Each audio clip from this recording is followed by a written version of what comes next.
యమధర్మరాజు అంశ. యమధర్మరాజు వరంతో పుట్టాడు. కృష్ణుడు తర్వాత, భీష్ముడు తర్వాత ధర్మం గురించి బాగా తెలిసిన వ్యక్తుల్లో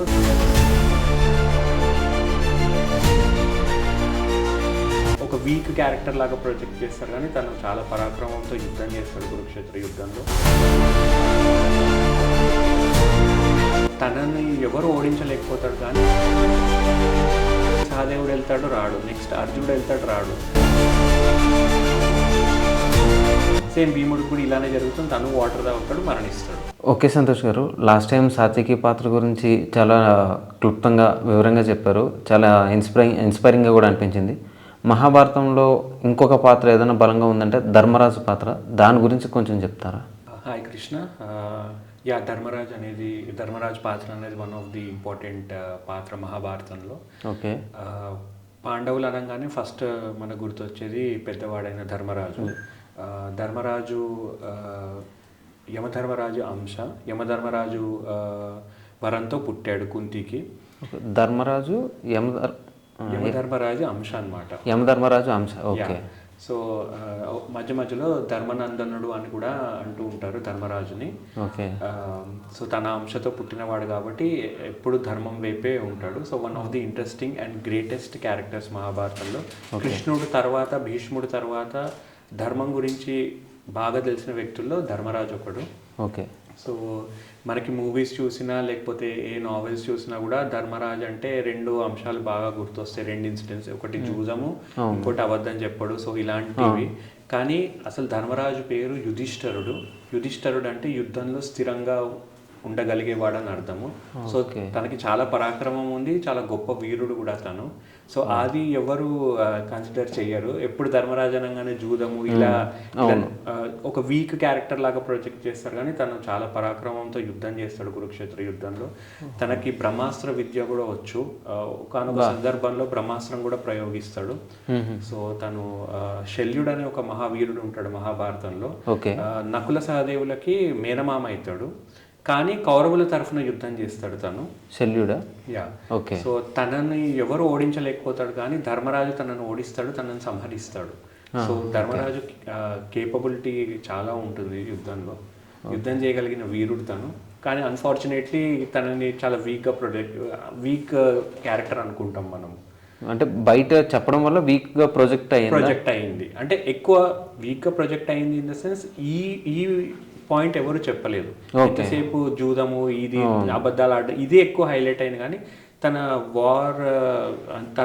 తన స్ట్రెంగ్త్, తన వార్ స్ట్రాటజీ, తను ఇంకోటి ఏంటంటే వార్ స్ట్రాటజీస్లో ఎక్స్పర్ట్ తను. సో ఈ యాంగిల్ ఎక్కువగా కవర్ అవ్వలేదు. ఓకే. అంటే ధర్మరాజు యొక్క యుద్ధం చేయగలడు, ఏదైనా చేయగలడు. కాకపోతే మనకు ప్రొజెక్ట్ అయింది మాత్రం ఓన్లీ జూదంలో ఓడిపోయాడు, ధర్మం తప్పలేదని మాత్రమే ప్రొజెక్ట్ అయింది. యా. సో మనకి మెయిన్గా ధర్మరాజు అంటే ధర్మం గురించి కదా. మనం కరెక్ట్గా చూస్తే ధర్మరాజు పాత్ర విశ్లేషిస్తే తను ఎప్పుడు ధర్మానికే కట్టుబడి ఉన్నాడు. ఎన్ని కష్టాలు వచ్చినా, ఎన్ని బాధలు అనుభవించినా తన ధర్మాన్ని మాత్రం వీడలేదు. సో మా ప్రెజెంట్ డే యూత్ చాలా మందికి ధర్మరాజు ఒక ఇన్స్పిరేషన్ అన్నమాట. సో తనని ఇన్స్పిరేషన్గా తీసుకోవాలి. అంటే ఇన్స్పిరేషన్ అంటే ఏ విధంగా తీసుకోవచ్చు సార్?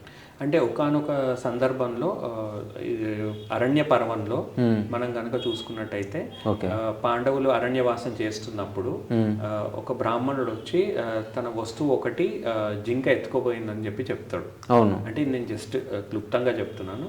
సో నాకు అది కావాలి అంటే ఆ జింకని వెతుక్కుంటూ పంచపాండవులు వెళ్తారనమాట. ఆ జింక మాయమైపోతుంది, కనపడదు అనమాట. సో వాళ్ళు అలసిపోయి ఒక దగ్గర రెస్ట్ తీసుకుంటారు, అంటే కూర్చుంటే వాళ్ళకి బాగా దాహం వేస్తుంది అనమాట. ఆ టైంలో ధర్మరాజు నకులుని పంపిస్తాడు, ఎక్కడన్నా వాటర్ ఉందేమో చూడు, వాటర్ సోర్స్ ఏదైనా ఉందేమో చూడు అని చెప్పి పంపిస్తాడు. సో ఆ టైంలో నకులుడు ఫస్ట్ వెళ్తే ఒక చిన్న సరస్సు లాంటిది కనపడుతుంది. సో అక్కడ వాటర్ తాగుదామని ప్రయత్నిస్తే ఒక వాయిస్ వినపడుతుంది అనమాట. ఈ వాటర్ తాగాలంటే నేను కొన్ని క్వశ్చన్స్ అడుగుతాను, ఆ క్వశ్చన్స్కి ఆన్సర్ చెప్తేనే నువ్వు తాగే అర్హత ఉంటుంది నీకు ఆ వాటర్ అంటారు. అది ఒక యక్షుడు వాయిస్ అనమాట. యక్షుడు? యా. సో అప్పుడు నకులుడు పట్టించుకోడు. సో తను పట్టించుకోకుండా వాటర్ తాగుతాడు, మరణిస్తాడు. సో ఎంతసేపటికి నకులుడు రాకపోవడంతో నెక్స్ట్ సహదేవుడిని వెళ్ళమంటాడు. సేమ్ సహదేవుడు వెళ్తాడు, రాడు. నెక్స్ట్ అర్జునుడు వెళ్తాడు, రాడు. ఆ తర్వాత ఇంకా భీముడిని పంపిస్తాడు ధర్మరాజు. వీళ్ళు ఎవ్వరు అసలు ఏమయ్యారు ఏంటో ఒకసారి చూసిరా భీమసేన అని భీముడిని పంపిస్తాడు. సేమ్ భీముడికి కూడా ఇలానే జరుగుతుంది, తను వాటర్ తాగుతాడు, మరణిస్తాడు. సో ఎంతసేపటికి వీళ్ళు రాకపోతే అసలు ఏమైపోయారు వీళ్ళు అని చెప్పి తనే ఇంకా వెతకడం స్టార్ట్ చేసి వెతుక్కుంటూ ఆ సరస్సు దగ్గరకు వచ్చి వీళ్ళందరినీ చూసి వీళ్ళందరూ మరణించి ఉంటారు కదా.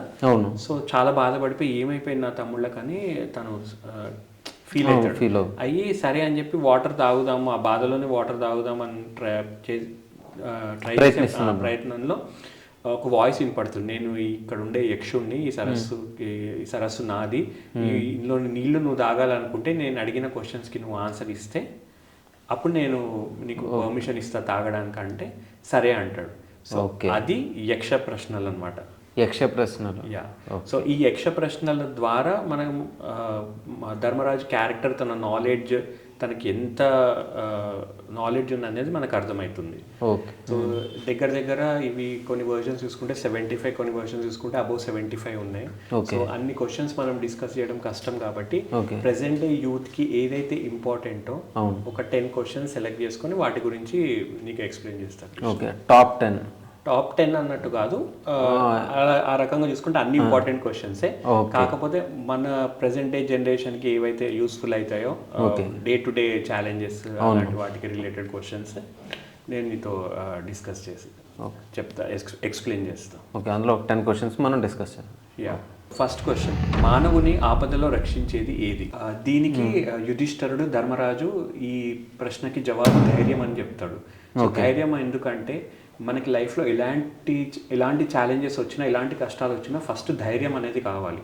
ధైర్యం లేకపోతే మనిషి కృంగిపోతాడు, సైకలాజికల్గా వీక్ అవుతాడు.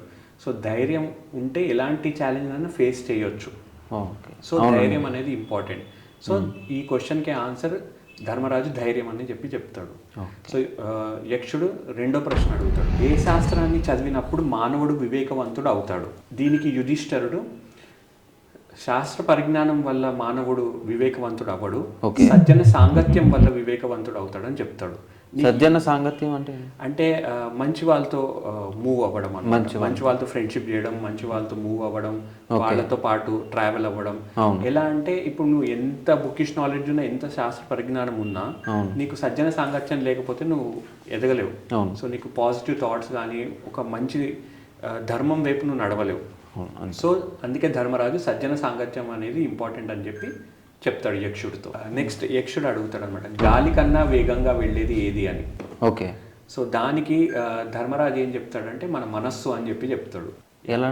మీరు ఆలోచించండి, మీరు ఆలోచించకుండా ఉండలేరు. మీరు అవును, ఎవ్రీ సెకండ్ మీకు థాట్ ప్రాసెస్ అనేది ఉంటుంది మైండ్ లో, ఏ థాట్ లేకుండా ఉండలేరు. అవును. సో అలా తను చెప్తాడు అనమాట, విండ్ కంటే ఫాస్ట్ మన మైండ్ అని చెప్పి చెప్తాడు అనమాట. ఓకే. సో నెక్స్ట్ ఇంకో క్వశ్చన్ అడుగుతాడు యక్షుడు, జ్ఞానం అంటే ఏమిటి అని అడుగుతాడు. సో దానికి ధర్మరాజు మంచి చెడుని గుర్తించడం, అంటే విచక్షణ అనేది ఉండాలి, ఏది మంచి ఏది చెడు. సో అదే మెయిన్, అదే జ్ఞానం అని చెప్పి చెప్తాడు యక్షుడికి. సో నెక్స్ట్ యక్షుడు అడుగుతాడు, దుఃఖం అంటే ఏమిటి అని అడుగుతాడు. సో దానికి ధర్మరాజు ఏం చెప్తాడంటే అజ్ఞానం కలిగి ఉండడమే దుఃఖం అని చెప్పి చెప్తాడు. అజ్ఞానం కలిగి ఉండడం దుఃఖం అని చెప్పి చెప్తాడు. అంటే జ్ఞానం లేకపోవడం వల్లనే, మన జ్ఞానం లేకపోవడం వల్లనే దుఃఖం అనేది కలుగుతుంది. ఎప్పుడైతే నీ జ్ఞానం ఉందో, అన్ని తెలుస్తాయో, నీకు దుఃఖం అనేది కలగదు. దుఃఖం అనేది కలిగేది మెయిన్ అజ్ఞానం వల్లే అని చెప్పి చెప్తాడు యక్షుడికి ధర్మరాజు. మంచిగా మాట్లాడేవాడికి ఏమి దొరుకుతుంది? మంచిగా మాట్లాడేవాడికి ఏం దొరుకుతుంది అన్న ప్రశ్నకి యుధిష్ఠరుడు అంటే ధర్మరాజు మైత్రి దొరుకుతుంది అంటాడు. యా, ఇది చాలా ఇంపార్టెంట్. ఎందుకంటే ఒక సామెత ఉంది, నోరు మంచిదైతే ఊరు మంచిది అంటే. ఎగ్జాక్ట్లీ. సో నువ్వు అందరితో మంచిగా మాట్లాడి అందరితో రిలేషన్స్ మెయింటైన్ చేస్తే నీకు మైత్రి అనేది పెరుగుతుంది. సో అందరితో నువ్వు ఫ్రెండ్లీగా మూవ్ అయితే నీకు ఫ్రెండ్స్ పెరుగుతారు, మైత్రి అనేది పెరుగుతుంది. అందరూ నీకు రెస్పెక్ట్ ఇస్తారు, నువ్వు అందరికీ రెస్పెక్ట్ ఇవ్వడం వల్ల నీకు రెస్పెక్ట్ అనేది దొరుకుతుంది. కరెక్టే. అంటే కొంచెం టాపిక్ డైవర్ట్ అవుతుందని అనుకోవద్దు. ఇప్పుడు ప్రజెంట్ మంచి చేస్తే, అదే మీరు అన్నారు కదా, నోరు మంచిదైతే ఊరు మంచిది అవుతుంది. బట్ ప్రజెంట్ కలియుగం కాబట్టి కలియుగం తగ్గట్టుగా ఒక డౌట్ అడుగుతాను. కలియుగంలో అది పాసిబుల్ అంటారా? పాసిబుల్ అవుతుంది. సో దానికి నిగ్రహం. నిగ్రహం అనేది చాలా ఇంపార్టెంట్. మనము దానికి చాలా వేస్ ఉన్నాయి. ఫస్ట్ మెడిటేషన్, ధ్యానము, యోగా, ఎప్పుడు సత్యం మాట్లాడటము, మన డైట్, సాత్వికమైన తిండి, సాత్వికమైన ఫుడ్ తీసుకోవడం వల్ల ఇవన్నీ మనకు పాసిబుల్ అవుతాయి. కలియుగంలో కష్టము, కానీ ప్రయత్నిస్తే మాత్రం డెఫినెట్లీ మనం చేయగలుగుతాం అన్నమాట. ఓకే, బట్ కాకపోతే ఈ రోజుల్లో అది చేతగానితనంగా కూడా చూస్తారు. సో ఎవరేమనుకున్నా మన డ్యూటీ మనం చేయాలి. ఓకే, సో నెక్స్ట్ క్వశ్చన్, రూపం ఉన్న హృదయం లేనిది ఏది అని అడుగుతాడు యక్షుడు. రూపం ఉన్న హృదయం లేనిది ఏది అని. దానికి ధర్మరాజు రాయి అని చెప్పి జవాబిస్తాడు. రాయికి రూపం ఉంటుంది, హృదయం ఉండదు. అప్పుడప్పుడు కొన్ని సందర్భాల్లో అంటాడు, మనసు రాయం చేసుకో అంటాం కదా అంటారు. సో అలా అన్నమాట. రూపం ఉన్న ప్రాణం లేనిది ఏది అంటే రాయి అంటాడు ధర్మరాజు. సో నెక్స్ట్ క్వశ్చన్, నిద్రలో కూడా కన్ను మూయనిది ఏది అంటారు. కన్నులు మూయనిది ఏది అని అడుగుతాడు. నిద్రలో కూడా కన్నులు మూయనిది ఏంటి? ఏది? దానికి ధర్మరాజు తెలివిగా చేప అని చెప్పి చెప్తాడు. మీరు అబ్జర్వ్ చేయండి, చేప పడుకునేటప్పుడు కూడా కళ్ళు మూయదు. అవును, అంటే నీటిలో ఉన్నా కానీ కళ్ళు మూయదు. లాభాల్లో కన్నా గొప్పది ఏది అని యక్షుడు అడుగుతాడు. అవును, దానికి ధర్మరాజు అన్నిటికంటే గొప్ప లాభం ఏంటంటే ఆరోగ్యంగా ఉండడం అంటాడు. ఆరోగ్యంగా ఉండడం, ఆరోగ్యం అంటాడు. ఎందుకంటే మనకి ఇంగ్లీష్ లో కూడా ప్రావర్బ్ ఉంది, హెల్త్ ఈజ్ వెల్త్ అని. మీకు ఎంత బంగారం ఉన్నా, ఎంత ఆస్తి ఉన్నా, ఎంత సంపాదించినా, మీకు హెల్త్ అనేది, ఆరోగ్యం అనేది బాగా లేకపోతే నో యూస్ కదా. అవును, అంతే. సో దానికి సమాధానం ఆరోగ్యం అని చెప్పి చెప్తాడు ధర్మరాజు. సో ఇవి జస్ట్ ఒక 10 క్వశ్చన్స్, చాలా ఉన్నాయి. కాకపోతే ఏంటంటే ప్రెసెంట్ డే యూత్ కి ఇది హెల్ప్ఫుల్ అవుతుంది. ఈ 10 క్వశ్చన్స్ మనం సెలెక్ట్ చేసుకున్నాం. సో ఈ 10 క్వశ్చన్స్ ఆన్సర్ చేసిన తర్వాత యక్షుడు ఇంప్రెస్ అయిపోయి, నువ్వు కాకుండా నువ్వు ఓకే నిన్ను వదిలేసాను, నువ్వు అన్ని కరెక్ట్ చెప్పావు కాబట్టి ఆన్సర్స్, ఇంకొక తమ్ముడినే బతికిస్తా, ఎవరిని బతికించమంటావు అని చెప్పి అడుగుతాడు ధర్మరాజు. అప్పుడు ధర్మరాజు అప్పుడు కూడా ధర్మం తప్పడు, నకులుడిని బతికించమని కోరుకుంటాడు యక్షుడిని. అయితే యక్షుడు అడుగుతాడు, నకులుడు ఎందుకు, అర్జునుడిని భీముడిని కాపాడమని బతికించమని కోరుకోవచ్చు కదా, నీ సొంత తమ్ముళ్ళు కదా అంటే. అప్పుడు ధర్మరాజు అంటాడు, కుంతి పెద్ద కొడుకు నేను కాబట్టి నేను బ్రతుకున్నా, మాద్రి పెద్ద కొడుకు నకులుడు కాబట్టి నకులుడిని బతికించమని అడుగుతాడు. సో నేను కుంతికి పెద్ద కొడుకు, నేను బ్రతుకున్నా, అలానే మాద్రి పెద్ద కొడుకు బతకాలని చెప్పి నకులుడిని బతికించమని కోరుకుంటాడు. సో అక్కడ కూడా తన ధర్మాన్ని ఫాలో అయ్యాడు. అంత కష్టంలో కూడా ధర్మం అన్న తమ్ముళ్ళని బతికించమని అడగొచ్చు, కానీ కాకుండా సవితి తల్లి అయిన మాదిరి పెద్ద కొడుకు నకులుడిని బతికించమని చెప్పి ప్రార్థిస్తాడు యక్షుడిని. సో ఆ ఇన్స్టెన్స్ లో యక్షుడు ఇంప్రెస్ అయిపోయి తన ఐడెంటిటీని రివీల్ చేసుకుంటాడు. తను ఎవరో కాదు, యమధర్మరాజే యక్షుడు రూపంలో వచ్చి ఇవన్నీ టెస్ట్ పెడతాడు అనమాట. అంటే ధర్మరాజు ఎంత ధర్మంగా ఉన్నాడు అనేది తెలుసుకోవడం కోసం. సో అది ధర్మరాజు ఒక గొప్పతనం. ఇంకోటి అంటే ఇది జస్ట్ చిన్న ఇన్స్టెన్స్, మొత్తం మహాభారతం చదువుతుంది, తను చాలా కష్టపడతాడు ధర్మం కోసం, ఎక్కడ ధర్మం తప్పడు. ఇంకోటి ద్రోణాచార్యుడి వధ విషయంలో కూడా అశ్వత్థామ హతహ కుంజరహ అదొక ఇన్సిడెన్స్ మనందరికి ఎప్పుడు గుర్తొస్తుంది. సో అప్పుడు కూడా తను ఎంత బాధపడ్డాడు, ఎంత వేదన చెందాడు ఆ మాట చెప్పడానికి, గురువుకి అబద్ధం చెప్పా అని చెప్పి. సో లాస్ట్ వరకు తను ధర్మం ఫాలో అవుతూనే ఉంటాడు. లాస్ట్లో అందరు పడిపోయిన తర్వాత కూడా తను ఒక్కడే స్వర్గానికి వెళ్తాడు. అక్కడ కూడా లాస్ట్ లో టెస్ట్ పెడతాడు. పాండవులు అందరూ వెళ్తూ ఉంటే స్వర్గానికి, వాళ్ళతో పాటు ఒక కుక్క ఫాలో అవుతుంది, అందరూ పడిపోతారు. ఆ కుక్క ధర్మరాజు స్వర్గాన్ని వరకు వెళ్తారు. సో అక్కడ దేవతలు కుక్కను వదిలేసి వచ్చే అంటారు. లేదు, నాతో పాటు వచ్చిన కుక్కని నేను వదలను, కుక్క కూడా నాతో పాటు స్వర్గానికి రావాలంటాడు. కుక్క కూడా ఎవరో కాదు, యమధర్మరాజే కుక్క రూపంలో వచ్చి పరీక్షిస్తాడు.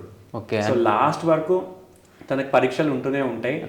అన్ని పరీక్షలని తట్టుకొని లాస్ట్ లో స్వర్గానికి చేరుకుంటాడు ధర్మరాజు. ఓకే, సో అది ధర్మరాజు యొక్క గొప్పతనం. అంటే ధర్మరాజు యొక్క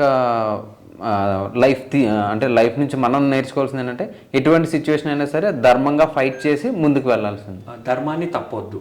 ఎంత కష్టం వచ్చినా, ఎలాంటి సర్కమ్స్టాన్సెస్ వచ్చినా ధర్మాన్ని తప్పొద్దు. ధర్మాన్ని తప్పొద్దు, ధర్మం పాటించాలి. సో ఇది మనం నేర్చుకోవాలి ధర్మరాజు గురించి. ధర్మరాజుని చూసి ఇది మనం నేర్చుకోవాలి. చాలా బాగుందండి. అంటే ధర్మరాజు గురించి మనం నార్మల్గా జూదంలో రాజ్యం పోగొట్టుకున్నాడు, తర్వాత అశ్వత్థామ హతహ, ద్రోణాచార్య ఇక్కడే ఎక్కువ ఈ రెండింటి దగ్గరే డిస్కస్ చేశారు. ప్లస్ చాలా తన లైఫ్ హిస్టరీ కనుక చూసుకుంటే మనం చాలా నేర్చుకోవచ్చు. చాలా ఇన్స్పైరింగ్ ఉంటుంది ప్రెజెంట్ డే యూత్ కి. పాస్ట్ అయితే మాత్రం ఎవరు టచ్ చేయలేదు. చాలా థ్యాంక్స్ సంతోష్ గారు. ధర్మరాజు గురించి కూడా చాలా ఇన్ డీటెయిల్ విషయాలు చెప్పినందుకు. Thank you Krishna. So Dharmaraju గురించి అడిగి ఈరోజు మనకి ఈ డిస్కషన్ జరిగినందుకు చాలా హ్యాపీగా ఉంది. మహాభారతంలో చాలా క్యారెక్టర్స్ ఉన్నాయి. సో మీకు ఏదైనా క్యారెక్టర్ గురించి తెలుసుకోవాలంటే, ఏమన్నా ఇంట్రెస్ట్ అనిపిస్తే ప్లీజ్ కామెంట్ సెక్షన్లో కామెంట్ చేయండి. మేము డెఫినెట్గా ఆ పాత్ర గురించి డిస్కస్ చేస్తాం.